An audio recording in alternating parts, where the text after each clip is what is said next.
Hi, welcome to Gattu's kitchen. ఈరోజు నేను మీకు బీరకాయ పొట్టు, కీరా పొట్టు, సొరకాయ, క్యారెట్ ఇవన్నీ పొట్టు అనేది పడేయకుండా దాంతో ఇలా చట్నీ చేశాను. కూరగాయల పైనుండే తొక్కలోనే చాలా వాల్యూస్ ఉంటాయి అంటారు కదా, అందుకని వాటిని శుభ్రంగా కడుక్కోవాలి. ఉప్పు నీళ్ళు బాగా శుభ్రంగా కడుక్కొని ఆ తర్వాతే చేసుకోవాలి. హెల్తీగా మనం తినొచ్చు, చాలా బాగుంటుంది కూడా ఇది టేస్ట్. ఇది ఎలా చేయాలో చూపిస్తాను, చూద్దామా మరి. ముందుగా ఒక 2 టీ స్పూన్లు నూనె వేసుకోవాలి. ఈ నూనె వేడెక్కనివ్వాలి.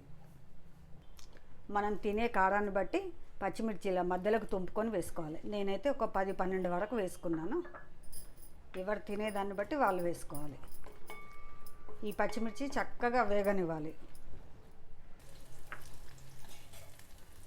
పచ్చిమిర్చిలా తెల్లగా చుక్కలాగా వస్తాయి కదా, అప్పుడు వీటిని ఒక గిన్నెలోకి తీసుకోవాలి.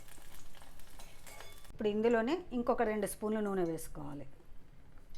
ఇప్పుడు ఇందులోకి ఇది బీరకాయ పొట్టు, క్యారెట్ పొట్టు, కీరా పొట్టు ఇవన్నీ తీసుకున్నాను. వీటితో పాటు కొన్ని బీరకాయ ముక్కలు తీసుకున్నాను. మనం సొరకాయ పొట్టు వేసుకోవచ్చు, సొరకాయ ముక్కలు కూడా తీసుకోవచ్చు, ఏదైనా సరే. ఎందుకంటే ఇవి మొత్తం మనకు డ్రై లాగా అయిపోతుంది కదా, పచ్చడి అనేది ముద్దగా రాదు. అందుకని ఏదో ఒక రకం ముక్కలు కూడా వేసుకోవాలి. నేను బీరకాయ ముక్కలు వేసుకున్నాను. ఇవన్నీ కాగిన నూనెలో వేసుకోవాలి.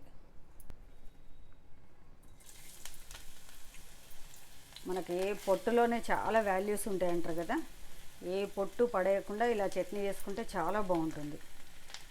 ఇది మనకు దోశల్లోకి, అన్నంలోకి, అన్నిట్లోకి బాగుంటుంది. అట్టు చేసుకుంటే అట్టులోకి, పూరీలోకి, చపాతీలోకి అన్నింటికి బాగుంటుంది. మనం ఈ తొక్కలన్నీ పడేయకుండాను కూడా వాడుకోవచ్చు. దీంతోపాటు కొత్తిమీర కాడలు, ప్రతిదీ మనకు డైజెషన్కి చాలా మంచిది. ఇవన్నీ పడేయకుండా మనం హెల్తీగా వాడుకోవచ్చు దీన్ని. ఇదంతా చక్కగా కలుపుకోవాలి. మనం ఇదంతా పడేయకుండా ఇలా వాడుకుంటే మనకు హెల్త్కు మంచిది. మనం ప్రకృతిని కాపాడిన వాళ్ళం కూడా అవుతాం. ఇది హెల్త్కి మంచిది, డైజెషన్కి మంచిది, మంచి రుచి కూడా ఉంటుంది. ఏ పొట్టున్నా ఆ పొట్టు వేసేసుకొని ఏదో ఒక రకం ముక్కలు వేసుకుంటే మాత్రం కొంచెం గుజ్జులాగా వస్తుంది మనకి. అందుకని ఏదో ఒక రకం కొంచెం ముక్కలు వేసుకోవాలి. టమాటో ఇష్టం ఉంటే టమాటో వేసుకోవచ్చు. నేనైతే చింతపండు వేస్తాను కాబట్టి నేను టమాటో వేయట్లేదు. లేదంటే టమాటో కూడా వేసుకోవచ్చు. అది వేసినా కూడా కొంచెం మనకు రసంలాగా వస్తుంది.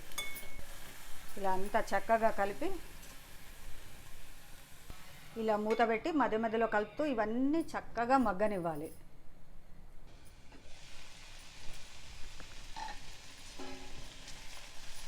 ఇప్పుడు ఒక 5 నిమిషాలు ఉడికించాను. చూడండి, కొంచెం మగ్గిపోయినాయి, ఇంకా మగ్గాలి. ఇప్పుడు ఇందులోనే సరిపడినంత ఉప్పు వేసుకోవాలి. నేనైతే ఒక 30 స్పూన్ వరకు వేసాను. తినేదాన్ని బట్టి వేసుకోండి.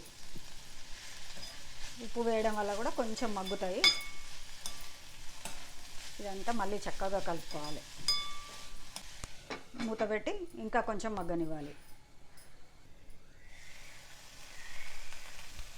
ఇప్పుడు ఇదంతా కలుపుకోవాలి చక్కగా.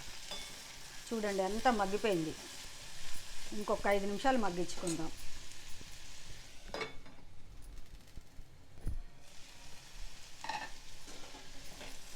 చక్కగా మగ్గిపోయింది మొత్తం.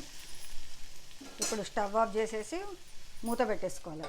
ఒక్క 10 నిమిషాలు మనం ఇలాగే వదిలేస్తే కింది నుంచి బర్నర్ వేడి, గిన్నె వేడి, మనం మొత్తం మూత పెట్టాం కదా, చక్కగా ఇంకొక 10 మినిట్స్లో మొత్తం మగ్గిపోతుంది.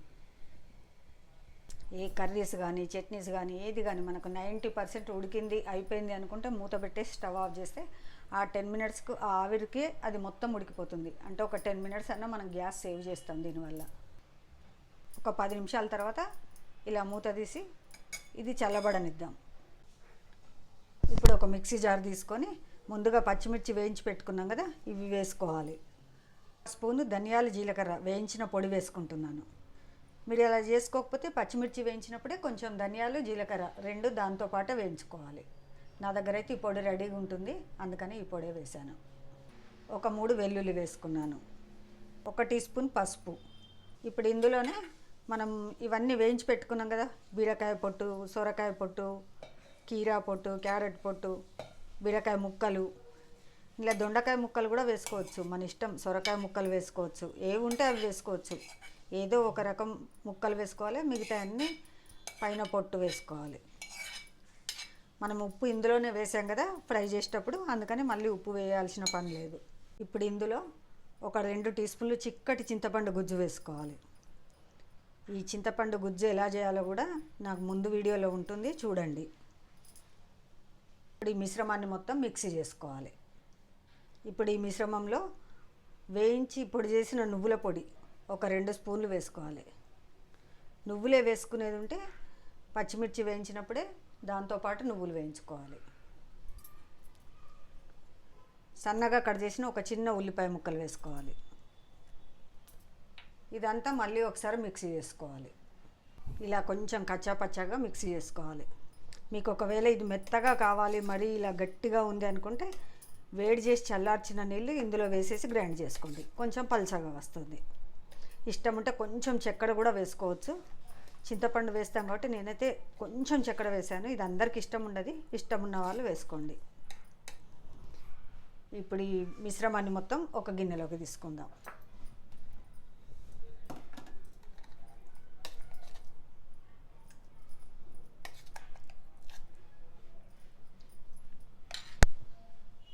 ఇప్పుడు ఇందులోకి నూనెలో ఆవాలు, జీలకర్ర, కరివేపాకు వేయించిన ఈ తాలింపు మిశ్రమాన్ని ఇందులో వేసుకోవాలి. ప్రాసెస్ లెంతీగా అవుతుంది కదా, సింపుల్ తాలింపే కాబట్టి నేను ఇలా చెప్తూ వేశాను.